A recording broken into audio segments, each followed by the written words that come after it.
نحمده ونستعينه ونستغفره ونعوذ بالله من شرور أنفسنا ومن سيئات أعمالنا من يهده الله فلا مضل له ومن يضلله فلا هادي له وأشهد أن لا إله إلا الله وحده لا شريك له وأن محمدا عبده ورسوله الذي أرسله الله تعالى بالحق بشيرا ونذيرا وداعيا إلى الله بإذنه وسراجا وقمرا منيرا أما بعد فإن خير الحديث كتاب الله وخير الهدي هدي محمد صلى الله عليه وسلم وشر الأمور محدثتها وكل محدثة بدعة وكل بدعة ضلالة وكل ضلالة في النار.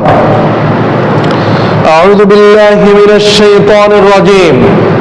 إن عدة الشهور عند الله 12 شهرا في كتاب الله يوم خلق السماوات والأرض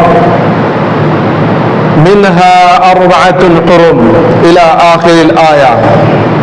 وقال سبحانه وتعالى واتل عليهم نبأ ابني آدم بالحق إذ قربا قربانا فتقبل من أحدهما ولم يتقبل من الآخر قال لأقتلنك قال إنما يتقبل الله من المتقين.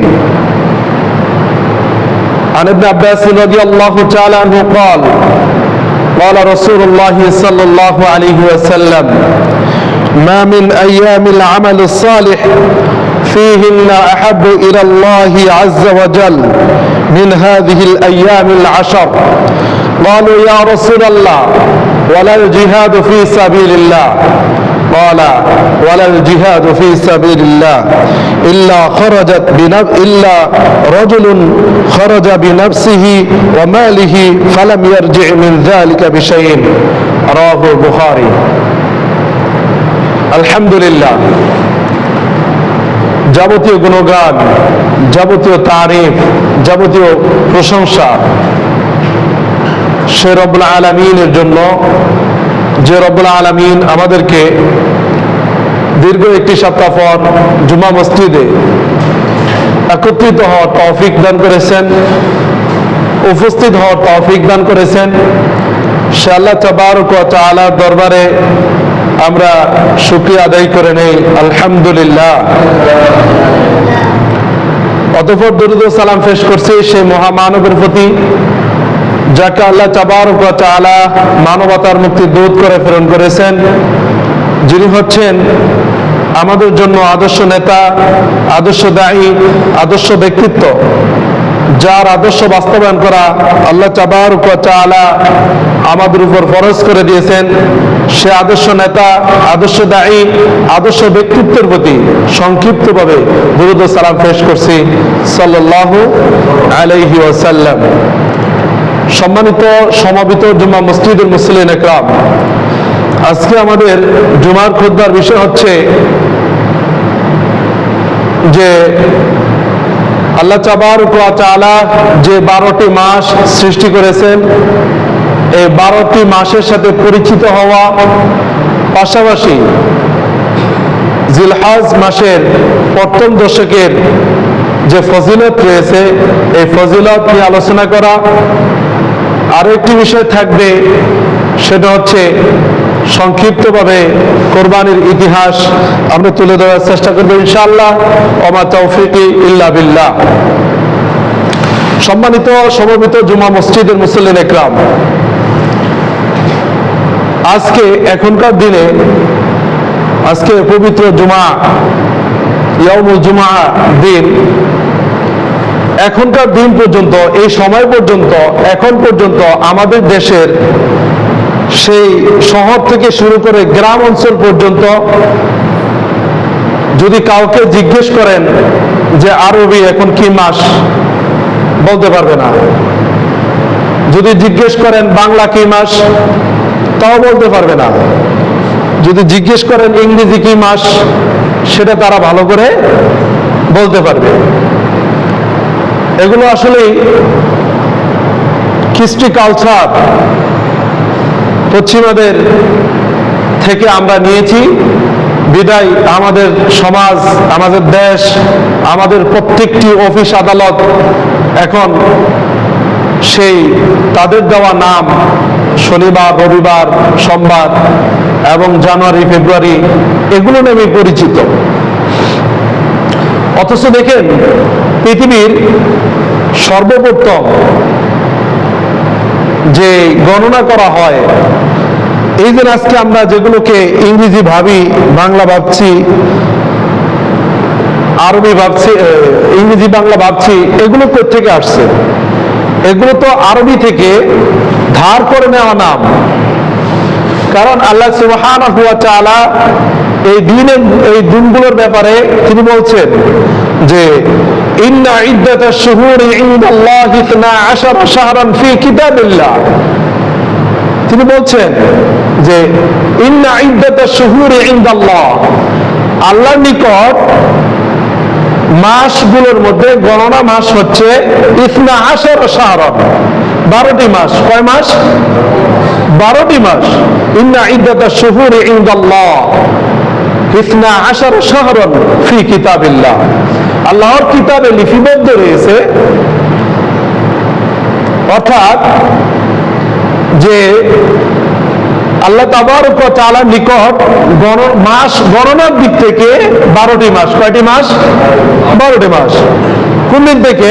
ইয়াউমা খালাকাস সামাওয়াতি ওয়াল আরদ, যেদিন থেকে এই আকাশ আল্লাহ তাবারক ওয়া তাআলা সৃষ্টি করেছেন, যেদিন থেকে এই জমিন আল্লাহ সুবহানাহু ওয়া তাআলা সৃষ্টি করেছেন, সেদিন থেকে আল্লাহ তাবারক ওয়া তাআলার নিকট মাস হিসেবে গণনাকৃত মাস হচ্ছে কয়টি? 12টি। সেখান থেকে ধার করে বাংলা, তারপরে আরবি, বাংলা, এরপর হচ্ছে ইংরেজি, এগুলোকে গণনা করা হয়েছে, এগুলোকে লিপিবদ্ধ করা হয়েছে। তাহলে আমরা অর্থ আয়াত থেকে জানতে পারলাম যে পৃথিবীর সূচনা লগ্ন থেকে শুরু করে এখন পর্যন্ত এবং কিয়ামত পর্যন্ত আল্লাহ তাবারক ওয়া তাআলার নিকট গণনাকৃত মাস কয়টি? 12টি মাস। শুধু তাই নয়, এই 12টি মাসের মধ্যে 4টি মাস রয়েছে যে মাসগুলো হচ্ছে সম্মানিত মাস। কি মাস? সম্মানিত মাস। পিছনে সম্ভবত কেউ আছে, একটু আসতে বলেন, ভিতরে গ্লাসটা একটু খুলে দেন। তো আজকে আমরা মুসলিম উম্মাহ, মুসলিম সমাজ জানছি না যে সম্মানিত মাসগুলো কি। আল্লাহ তাবারক ওয়া তাআলা বলেন মিনহা আরবাআতুন হুরুম, যে আল্লাহ তাবারক ওয়া তাআলা তোমাদেরকে যে 12টি মাস দিয়েছেন, এই 12টি মাসের মধ্যে 4টি মাস রয়েছে। এই মাসগুলো হচ্ছে পবিত্র সম্মানিত মাস। এই 4টি মাস এত সম্মানিত, মক্কার মুশরিকরা যখন কাফের ছিল তখনও এই 4টি মাসকে তারা সম্মান দিত। এই 4টি মাসের যুদ্ধ বিগ্রহ করা হারাম। ইসলামে আমাদেরকে জিহাদ এর বৈধতা দিয়েছেন নাকি? জিহাদ বৈধতা দিয়েছে না ইসলাম? কিন্তু আবার সেই ইসলাম এই 4টি মাসকে সম্মান জানানোর জন্য জিহাদকে এই 4 মাসে হারাম করেছেন। কথা কি বুঝতে পারছেন? কিন্তু আমরা আসলে জানি না কোন কোন মাসগুলো সম্মানিত মাস। আমরা তো মাসগুলো সম্মান করছি না, মাস সম্পর্কে জানি না, এই সম্পর্কে জ্ঞান অর্জন নেই আমাদের। কিন্তু পাশাপাশি আমরা জানছি না আসলে কোন মাসগুলো সম্মানিত আল্লাহর কাছে। আল্লাহ কোন মাসগুলোকে আমাদের জন্য সম্মানিত করে রেখেছে, কোন মাসগুলোতে আল্লাহ তাবারক ওয়া তাআলা যুদ্ধ বিগ্রহ করা হারাম করে দিয়েছে, এগুলো আমরা জানি না। আল্লাহ তাবারক ওয়া তাআলার নিকট যে গণনার দিক থেকে 12টি মাস হচ্ছে আল্লাহ তাবারক ওয়া তাআলার নিকট যেদিন থেকে আল্লাহ তাবারক ওয়া তাআলা এই আকাশ সৃষ্টি করেছেন, এই জমিন সৃষ্টি করেছেন, সেদিন থেকে আল্লাহ তাবারক ওয়া তাআলা আমাদেরকে 12টি মাস দিয়েছেন। কয় মাস? 12টি মাস। এই 12টি মাসের মধ্যে 4টি মাস হচ্ছে সম্মানিত মাস। কয়টি? 4টি মাস। 4টি মাস হচ্ছে এখন বর্তমানে চলছে যুলকাদা, এর হচ্ছে যুলহিজ্জা, এর হচ্ছে মুহররম, এর হচ্ছে রজব। কয় মাস? এই 4 মাস আমার দিকে একটু তাকান, বলেন তো কয় মাস? 4 মাস। কি কি এখন চলছে যে মাস, এই মাসটা আগামী 2-1 দিনের ভিতরে শেষ হয়ে যাবে। কি মাস? যুলকাদা। কি? যুলকাদা। এরপর হচ্ছে যুলহিজ্জা, যে মাসে হাজিরা হজ করে। এরপর হচ্ছে মুহররম মাস, যে মাস হচ্ছে বছরের প্রথম মাস। এরপর হচ্ছে রজব মাস। এই 4টি মাস হচ্ছে আল্লাহ তাবারক ওয়া তাআলার নিকট সম্মানিত। এই 4টি মাস যুদ্ধ বিগ্রহ করা এগুলো হারাম, এগুলো নিষিদ্ধ। তো সম্মানিত উপস্থিতি, আমরা একটু জানি যে আমরা এতক্ষণ জানছি যে যেদিন থেকে আল্লাহ তাবারক ওয়া তাআলা এই আকাশকে সৃষ্টি করেছেন, এই জমিনকে সৃষ্টি করেছেন, সেদিন থেকে আল্লাহ তাবারক ওয়া তাআলা আমাদের জন্য কয়টি মাস নির্ধারণ করেছেন? 12টি মাস। এখন আমরা জানি যে ইংরেজি মাস শুরু হয়েছে কখন থেকে, তার উত্থান কি? আল্লাহ নবী সাল্লাল্লাহু আলাইহি ওয়াসাল্লামের পূর্বে নবী ঈসা আলাইহিস সালাতু ওয়াস সালাম এই পৃথিবীতে আসছিলেন, এটা জানেন আপনারা? হ্যাঁ, আল্লাহ তাবারক ওয়া তাআলা ঈসা আলাইহিস সালাতু ওয়াস সালামকে এখনো মৃত্যু দান করেননি। তিনি কোথায় আছেন? আসমানে আছেন। কিন্তু আমাদের সমাজে আমরা যে খ্রিস্টান নামক যাদেরকে আমরা দেখছি, তারা মনে করছে তারা ঈসা আলাইহিস সালাতু ওয়াস সালামকে নিয়ে বাড়াবাড়ি করছে। আল্লাহ নবী সাল্লাল্লাহু আলাইহি ওয়াসাল্লাম বাড়াবাড়ির ব্যাপারে তিনি আমাদেরকে সতর্ক করেছেন, দেখো লা তাগলু ফি দীনিকুম, তোমরা তোমাদের দ্বীনের ব্যাপারে বাড়াবাড়ি করো না। কারণ ঈসা আলাইহিস সালাতু ওয়াস সালামকে বাড়াবাড়ি করতে গিয়ে তারা পথভ্রষ্ট হয়ে গেছে। তারা শেষ পর্যন্ত আল্লাহর পুত্র বানিয়ে দিয়েছে ঈসা আলাইহিস সালাতু ওয়াস সালামকে, বানাইছে কিনা? এরপরে উযাইর ইবনুল্লাহ, ইহুদিরা উযাইর আলাইহিস সালাতু ওয়াস সালামকে আল্লাহর পুত্র মনে করে। তো এরা দ্বীনকে নিয়ে বাড়াবাড়ি করছে। কিন্তু আজকে আমরাও আমাদের নবী মুহাম্মদ রাসূলুল্লাহ সাল্লাল্লাহু আলাইহি ওয়াসাল্লামকে নিয়ে বাড়াবাড়ি করছি। আমরা অনেকে বলে থাকি নবী মুহাম্মদ রাসূলুল্লাহ সাল্লাল্লাহু আলাইহি ওয়াসাল্লাম তিনি হচ্ছেন নূরের তৈরি, বলি কিনা? কথা বলেন, বলি কিনা? নবীর শানের জন্য অনেকে আমরা দাঁড়িয়ে যাই কিনা? আমরা দাঁড়িয়ে যাই, দাঁড়িয়ে আমরা কিয়াম করি, দাঁড়িয়ে আমরা মিলাদ করি। অথচ ইতিপূর্বের জাতিরা ধ্বংস হয়েছে, তারা তাদের নবীদেরকে নিয়ে গুণ করেছে, তারা তাদের নবীদেরকে নিয়ে অনেক বাড়াবাড়ি করেছে। কিন্তু আমরা আমাদের নবী মুহাম্মদ রাসূলুল্লাহ সাল্লাল্লাহু আলাইহি ওয়াসাল্লামকে নিয়ে বাড়াবাড়ি করছি। আচ্ছা বলেন তো, আদম আলাইহিস সালাতু ওয়াস সালাম কিসের তৈরি? অনেকে ঘুমায়, দেখেন তো মসজিদে এসে ঘুমায় কেন? মসজিদে আসলে কি ঘুমের কথা মনে পড়ে যায় না? বাইরে কারা আছে? একজন বাইরে কেন? এখানে আসেন, ডেকে নিয়ে আসো, ইসমাইল যাও। তো যেটা বলছিলাম, আমাদের বাবা আদম আলাইহিস সালাতু ওয়াস সালাম তিনি কিসের তৈরি বলেন তো? সত্যি মাটির তৈরি? আচ্ছা, আদম আলাইহিস সালাতু ওয়াস সালামকে আল্লাহ তাবারক ওয়া তাআলা কি দিয়ে তৈরি করেছেন? মাটি দিয়ে। আর ফেরেশতারা কিসের তৈরি ছিলেন? নূরের তৈরি। আল্লাহ তাবারক ওয়া তাআলা এই মাটির তৈরি ব্যক্তিকে সম্মানিত করার জন্য নূরের তৈরি ফেরেশতা দ্বারা আল্লাহ তাবারক ওয়া তাআলা আদম আলাইহিস সালাতু ওয়াস সালামকে সিজদা করালেন। সুবহানাল্লাহ, বুঝেন না আমার কথা? নূরের তৈরি ফেরেশতাদেরকে দিয়ে আল্লাহ তাবারক ওয়া তাআলা কাকে সিজদা করেছেন? আদম আলাইহিস সালাতু ওয়াস সালামকে। কেন? সম্মানিত করার জন্য। ওয়া আল্লামাল আদামা আসমাআ, আর আল্লাহ সুবহানাহু ওয়া তাআলা আদম আলাইহিস সালাতু ওয়াস সালামকে সকল কিছু নাম তিনি জানিয়ে দিয়েছেন, শিক্ষা দিয়েছেন। এখন আমরা পৃথিবীতে কি করছি, 10 বছর পরে কি করব, কিয়ামত পর্যন্ত কি হবে, সকল কিছু আল্লাহ তাবারক ওয়া তাআলা কাকে শিক্ষা দিয়েছেন? মাটির তৈরি আদম আলাইহিস সালাতু ওয়াস সালামকে শিখিয়েছেন। শুধু তাই নয়, এই আদম আলাইহিস সালাতু ওয়াস সালামকে সম্মানিত করার জন্য নূরের তৈরি ফেরেশতাদেরকে দিয়ে আল্লাহ তাবারক ওয়া তাআলা আদম আলাইহিস সালাতু ওয়াস সালামকে কি করলেন? সিজদা করালেন। শুধু তাই নয়, এই সিজদা করতে একজন অবাধ্য হয়েছেন, বেঈমানি করেছে, একজনের সিজদা করেনি। একজন সিজদা করেনি বিধায় আল্লাহ তাবারক ওয়া তাআলা তাকে কিয়ামত পর্যন্ত লানত প্রাপ্ত করে দিলেন। সে কে বলেন তো? ইবলিস। তো তাহলে ওই ইবলিস আমাদেরকে শিক্ষা দেয় যে আমাদের নবী মুহাম্মদ রাসূলুল্লাহ সাল্লাল্লাহু আলাইহি সাল্লাম তিনি নাকি নূরের তৈরি। আচ্ছা বলেন তো, আদম আলাইহিস সালাতু ওয়াস সালাম তিনি কি আদি পিতা নন? তার সন্তান কি আমরা নই? তাহলে মুহাম্মদ রাসূলুল্লাহ সাল্লাল্লাহু আলাইহি সাল্লাম কার সন্তান? আদম আলাইহিস সালাতু ওয়াস সালামের সন্তান। তাহলে বাপ যদি মাটির তৈরি হয়, সন্তান কি নূরের তৈরি? কথা বলেন, সন্তান কি নূরের তৈরি? তাহলে কোন জ্ঞানের ভিত্তিতে, কোন দৃষ্টিতে আমরা নবী মুহাম্মদ রাসূলুল্লাহ সাল্লাল্লাহু আলাইহি ওয়াসাল্লামকে আমরা নূরের তৈরি করি? আমরাও আমাদের নবীকে নিয়ে বাড়াবাড়ি গুনাহ করি। আল্লাহ নবী সাল্লাল্লাহু আলাইহি ওয়াসাল্লাম তিনি সতর্ক করে দিয়েছেন যে তোমাদের পূর্ববর্তী নবীর যে সমস্ত সাহাবীরা ছিল, হাওয়ারি বলা হতো ঈসা আলাইহিস সালাতু ওয়াস সালামের কওমদেরকে, এই কওমরা তাদের নবীদেরকে নিয়ে বাড়াবাড়ি করেছিল, তোমরা তোমাদের নবীদেরকে বাড়াবাড়ি করো না। সম্মানিত উপস্থিতি, যেটা বলতে চেয়েছিলাম যে আমরা যে ইংরেজি মাস হিসেবে যেটাকে জানি সেটা হচ্ছে ঈসা আলাইহিস সালাতু ওয়াস সালামের, ওরা বলছে যেদিন মৃত্যুবরণ করছে সেদিন থেকে শুরু করে তারা এই ইংরেজি মাসগুলোকে তারা গণনা করে নিয়েছে, বুঝতে পারছেন?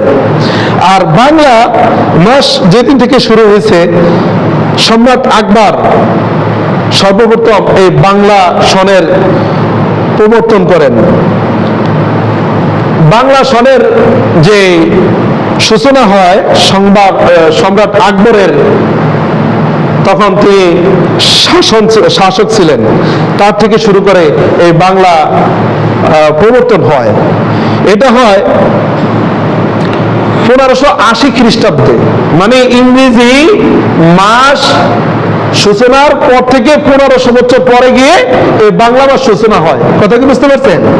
1584 খ্রিস্টাব্দ থেকে এই বাংলা মাস শুরু হয়, কিন্তু 1556 খ্রিস্টাব্দের 5ই নভেম্বর থেকে এই বাংলা মাস বা দিন গণনা করা হয়। তাহলে আমরা 3টা মাস নিয়ে আলোচনা করলাম, একটা হচ্ছে আরবি মাস, একটা হচ্ছে ইংরেজি মাস, আর একটা হচ্ছে বাংলা মাস। তাহলে আরবি মাস কোন দিন থেকে সূচনা হয়? ইয়াউমা খালাকাস সামাওয়াতি ওয়াল আরদ, যেদিন আল্লাহ আকাশকে সৃষ্টি করেছেন, যেদিন আল্লাহ এই জমিনকে সৃষ্টি করেছেন, সেদিন থেকে কি শুরু হয়? আরবি মাস গণনা হয়।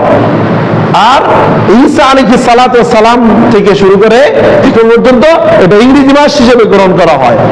আর ইংরেজি সনের 1554 খ্রিস্টাব্দ থেকে শুরু করে এখন পর্যন্ত বাংলা মাসের সূচনা হয়।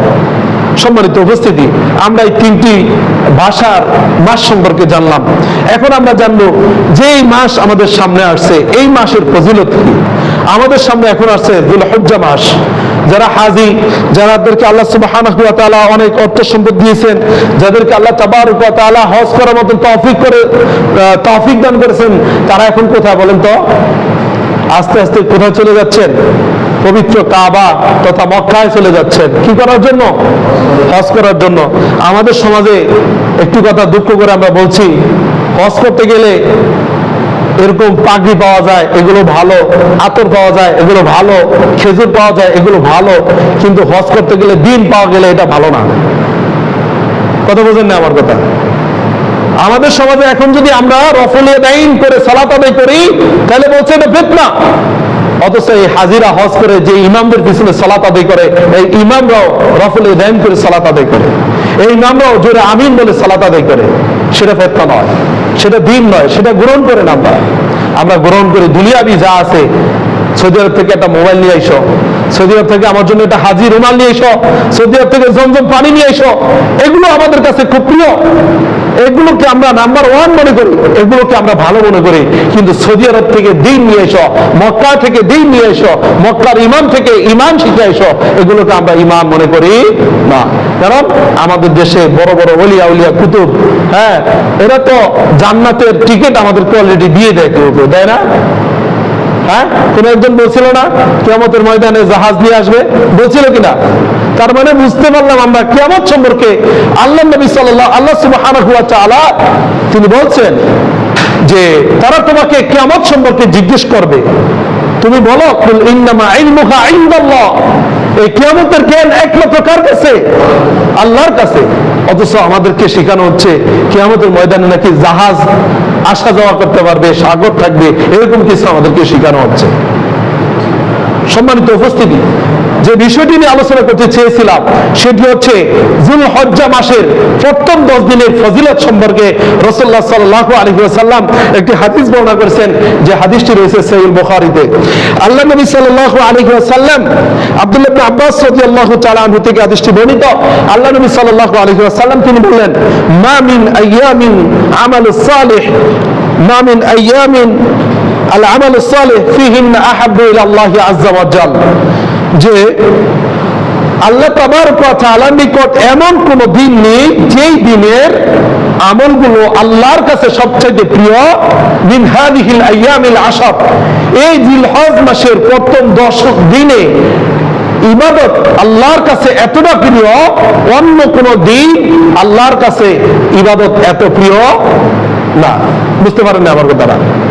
আমরা জানি লাইলাতুল কদর তথা রমজানের শেষ দশক এর বর্ণনা, এর ফজিলত অনেক বেশি, জানি না? কিন্তু সম্মানিত উপস্থিতি, এটা ভুলে যাবেন না যে রমজান শেষ দশকের রজনীর কথা বলা হয়েছে। কিসের কথা? রজনী, 10টি রজনী আল্লাহর কাছে সবচেয়ে প্রিয়। ঠিক অনুরূপ ভাবে জিলহজ মাসের প্রথম 10 দিন আল্লাহর কাছে অধিক প্রিয়। এই প্রথম 10 দিনের ইবাদত আল্লাহর কাছে খুব প্রিয়। এই 10 দিনের ইবাদতের এতটা প্রিয় আল্লাহর কাছে, রাসূল সাল্লাল্লাহু আলাইহি ওয়াসাল্লাম যখন বলছিলেন যে রমজানের শেষ জিলহজ মাসের প্রথম 10 দিনের আমল আল্লাহর কাছে এতটা প্রিয়, অন্য কোন দিনের আমল আল্লাহর কাছে এত প্রিয় না। তখন একদিন সাহাবী জিজ্ঞেস করলেন, ইয়া রাসূলুল্লাহ, বলো ইয়া রাসূলুল্লাহ, ওয়ালা জিহাদ ফি সাবিলিল্লাহ, আল্লাহ নবী এই 10 দিনের ইবাদত আল্লাহর কাছে এত প্রিয়, জিহাদও কি এর চেয়ে বেশি প্রিয়? জিহাদ কি এর চেয়ে বেশি প্রিয় নয়? তখন আল্লাহ নবী সাল্লাল্লাহু আলাইহি ওয়াসাল্লাম বলেন, না, ওয়ালা জিহাদ ফি সাবিলিল্লাহ, এই 10 দিনের আমল আল্লাহর কাছে এতটা প্রিয়, জিহাদ, আল্লাহর রাস্তায় জিহাদ, এটি একটি খুব গুরুত্বপূর্ণ বিষয়, এটা আমরা সবাই জানি।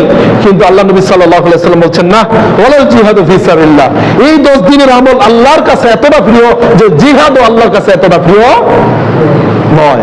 এখন কি আমাদেরকে 10 দিন গুরুত্ব দিতে হবে? কথা বলেন, গুরুত্ব দিতে হবে কিনা? এরপরে রাসূল সাল্লাল্লাহু আলাইহি ওয়াসাল্লাম বলেন, ইল্লা রাজুলুন খারাজা বিনাফসিহি ওয়া মালিহি, তবে ওই ব্যক্তি উত্তম হতে পারে যে ব্যক্তি জিহাদের জন্য বের হয়ে গেছে, সে নিজে ওয়া মালিহি, তার সম্পদ দিয়ে, ফালাম ইয়ারজি মিন যালিকা বিশাইইন, সে ওই জিহাদের ময়দানে গিয়ে জিহাদ করলো, সে তার নিজেকে নিয়ে, সে তার সম্পদকে নিয়ে এই জিহাদের ময়দান থেকে বাড়িতে ফিরতে পারলো না, ওই ব্যক্তি যে তোমরা প্রিয় আল্লাহর কাছে, ঠিক এই 10 দিনের আমল আল্লাহর কাছে এতটা প্রিয়। সুবহানাল্লাহ। বুঝতে পারছেন এখন কোন ব্যক্তি, কোন ব্যক্তির সাথে উদাহরণ হয়েছে? আচ্ছা, এইভাবে মসজিদে বসা নিষেধ, একটু ওনাকে জাগিয়ে দেন তো। কেন ঘুমান না আপনারা? শুক্রবার একটু ঘুমিয়ে নেবেন। এই সামনে 2 পা দিয়ে হেলেন দিয়ে এভাবে বসা নিষেধ মসজিদে। তো যেটা বলছিলাম যে রাসূল সাল্লাল্লাহু আলাইহি ওয়াসাল্লাম এই 10 দিনের গুরুত্ব বোঝাতে গিয়ে তিনি বলছিলেন যে এতটা আল্লাহর কাছে প্রিয় এই 10 দিনের আমল, সাহাবী জিজ্ঞেস করলেন, ইয়া রাসূলুল্লাহ, ওয়ালা জিহাদ ফি সাবিলিল্লাহ, আর আপনি বলেন কি এই 10 দিনের আমল এতটা আল্লাহর কাছে প্রিয়, জিহাদের চাইতে বেশি প্রিয়? তখন আল্লাহ নবী বলছেন, হ্যাঁ, জিহাদের চাইতে বেশি প্রিয় এই 10 দিনের আমল আল্লাহ তাবারক ওয়া তাআলার কাছে। তখন রাসূল সাল্লাল্লাহু আলাইহি ওয়াসাল্লাম বলেন, হ্যাঁ, এখানে একটু পার্থক্য আছে, শোনো, ইল্লা রাজুলুন খারাজা বিনাফসিহি ওয়া মালিহি ফালাম ইয়ারজি যালিকা বিশাইইন, যে ওই ব্যক্তির মতো প্রিয় আল্লাহর কাছে যে ব্যক্তি তার জান এবং মাল নিয়ে জিহাদে চলে গেল, কিন্তু সেই জান আর মাল নিয়ে সে জিহাদ থেকে বাড়িতে আসতে পারলো না। তার মানে সে কি করলো? শাহাদাত বরণ করলো। সে কি করলো? শাহাদাত বরণ করলো। তাহলে শাহাদাত বরণ করা যতটা আল্লাহর কাছে প্রিয়, ঠিক অনুরূপ ভাবে এই 10 দিন আমল করা আল্লাহর কাছে ঠিক ততটা প্রিয়। বুঝতে পারছেন এই 10 দিন, এই জিলহজ মাসের প্রথম 10 দিনের আমল বুঝতে পারছেন?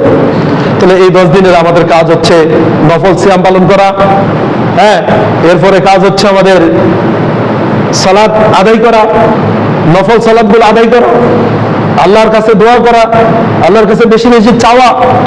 আমরা যে দোয়া ইবাদত, এটা আমরা অনেকে জানি না। রাসূল সাল্লাল্লাহু আলাইহি ওয়াসাল্লাম বলেন আদ-দুআউ হুয়াল ইবাদা, দোয়া হচ্ছে একটি ইবাদত। সম্মানিত উপস্থিতি, সময় কম, তাই আজকের জুমার খুতবা এখানে শেষ করলাম। ওয়া আখিরু দাওয়ানা আলহামদুলিল্লাহি রাব্বিল আলামিন।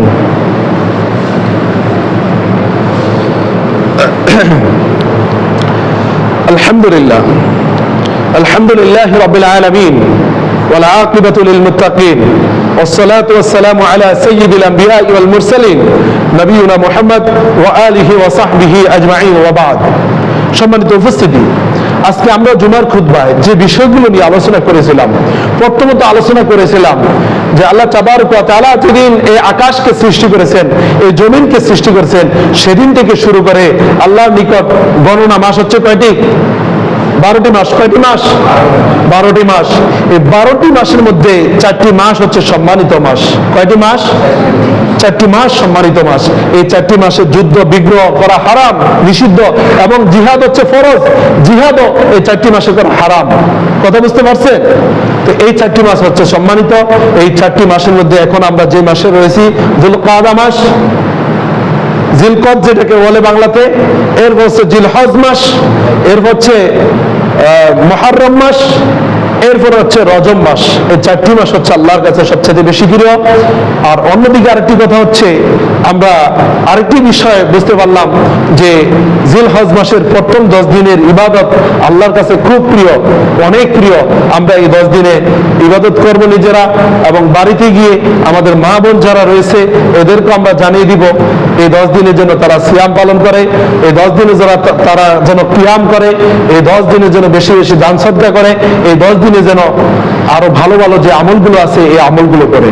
সম্মানিত উপস্থিতি, এই পর্যায়ে আমি সংক্ষিপ্তভাবে, যেহেতু আমরা আমাদের কোরবানি হচ্ছে এই জিলকদ মাসের 10 দিনের দিন হচ্ছে আমাদের কোরবানি, নাকি? তো কোরবানির ইতিহাস সম্পর্কে যদি বলি, অনেক ইতিহাস, সামনে যেহেতু আমাদের আরো 2টি খুতবা আছে, আমরা কোরবানির ইতিহাসগুলোকে ভালোভাবে জানবো, কোরবানির গুরুত্ব জানবো, কোরবানির উদ্দেশ্য জানবো।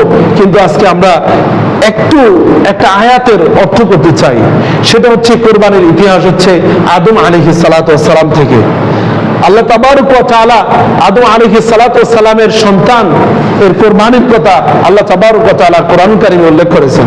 তিনি বলছেন, ওয়াতলু আলাইহিম নাবা আবনাই আদম বিল হাক্কি, ওয়াতলু আলাইহিম নাবা আবনাই আদম বিল হক। হে মুহাম্মদ সাল্লাল্লাহু আলাইহি ওয়াসাল্লাম, আপনি যে আদমের সন্তানদের যে বিষয়গুলো রয়েছে, সঠিক যে ইতিহাস রয়েছে, এই ইতিহাসগুলো মানুষের নিকট বর্ণনা করে দেন। কি? ইদ করবা কুরবানান ফাতুকবিলা মিন আহাদিহিমা ওয়া লাম ইউতাকাব্বাল মিনাল আখার। যে আদম আলাইহিস সালাতু ওয়াস সালামের 2 সন্তান, এই সন্তান 2জন কোরবানি করেছিল।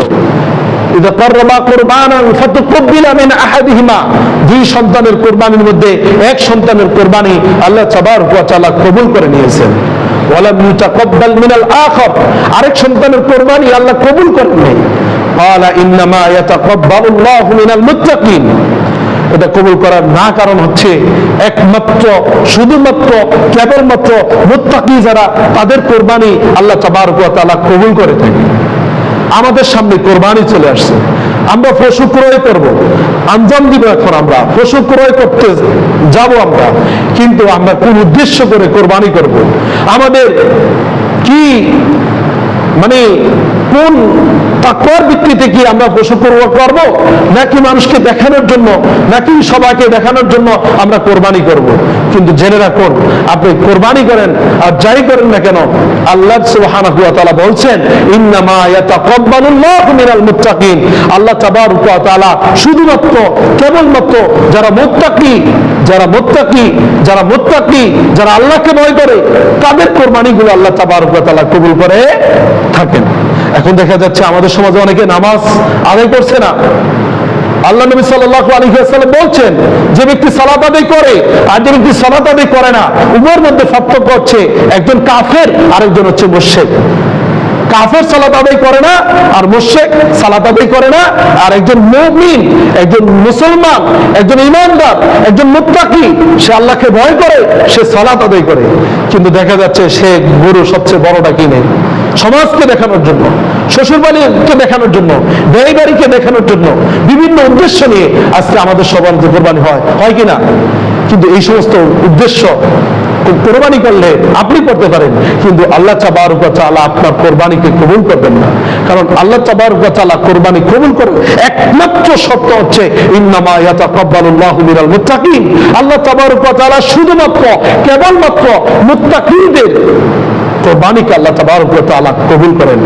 আজকে জুমার খুতবার মাঝে আমরা আপনাদেরকে জানিয়ে দিতে চাই যে আপনারা যারা গরু ক্রয় করবেন, হ্যাঁ কোরবানি পশু ক্রয় করবেন, কোনো অহংকার না, দাম্ভিকতার সহিত নয়, একমাত্র আল্লাহ তাবারক ওয়া তাআলা সন্তুষ্টির জন্য আমরা কোরবানি দেব ইনশাআল্লাহ। আল্লাহ তুমি আমাদেরকে তৌফিক দান করো, আমিন। আমরা যেন অহংকার থেকে দূরে থাকি, আল্লাহ তুমি আমাদেরকে তৌফিক দান করো, আমাদেরকে তুমি দ্বীনের জন্য কবুল করে নাও। আল্লাহ যারা হজ করতে গেছে তুমি তাদের হজগুলোকে কবুল করে নাও। আল্লাহ তুমি আমাদেরকে হজ করার তৌফিক দান করো। আল্লাহ আল্লাহ মৃত্যুর আগে যেন আমরা হজ করতে পারি তৌফিক আল্লাহ তুমি আমাদেরকে দান করো। আল্লাহ আমাদেরকে তোমার সন্তুষ্টির জন্য কোরবানি করার তৌফিক দান করো। আল্লাহ আমরা এখানে যারা উপস্থিত রয়েছি, আল্লাহ আমরা অনেকে গুনাহ করেছি, তুমি আমাদের গুনাহগুলোকে ক্ষমা করে দাও। আমাদের সন্তানগুলো অসুস্থ, আল্লাহ তুমি আমাদের সন্তানগুলোকে সুস্থতা দান করো। আল্লাহ আমাদের বাবা মা গুলো অসুস্থ, আল্লাহ তুমি আমাদের বাবা মা গুলো সুস্থতা দান করো। আল্লাহ বিশেষ করে এবারে মুরব্বী হোসেন চৌধুরী সাহেব উনি অনেক অসুস্থ, আল্লাহ তুমি তাকে সুস্থতা দান করো। আল্লাহ তুমি তাকে সুস্থতা দান করো। আল্লাহ আমাদের যারা মা বাবা অন্ধকার কবরে চলে গেছে, আল্লাহ তুমি তাদেরকে ক্ষমা করে দাও, তাদেরকে ক্ষমা করে দাও। আল্লাহ তুমি তাদেরকে জান্নাতুল ফেরদৌস নসিব করো। আল্লাহ আল্লাহ তুমি তাদেরকে জান্নাতুল ফেরদৌস নসিব করো। আল্লাহ আল্লাহ তুমি আমাদেরকে দ্বীনের জন্য কবুল করে নাও। আল্লাহ তুমি আমাদেরকে দ্বীনের জন্য কবুল করে নাও।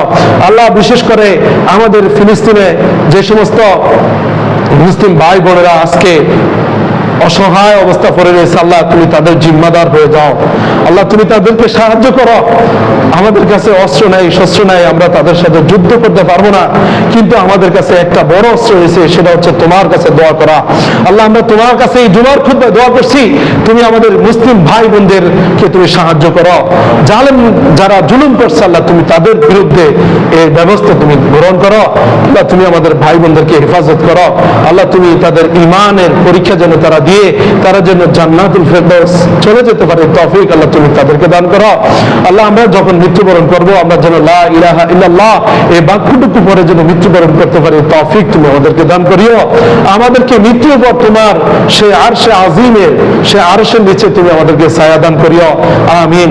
ইবাদাল্লাহ রাহিমাকুমুল্লাহ, ইন্নাল্লাহা ইয়া'মুরুকুম বিল আদলি ওয়াল ইহসান ওয়া ইতাইযিল কুরবা ওয়া ইয়ানহা আনিল ফাহশাই ওয়াল মুনকার ওয়াল বাগই ইয়া'iদুকুম লা'আল্লাকুম তাযাক্কারুন ফাযকুরুনি আযকুরুকুম ওয়াশকুরু লি ওয়া লা তাকফুরুন ওয়া মুলিস সালাত সাওউ সুফুফাকুম।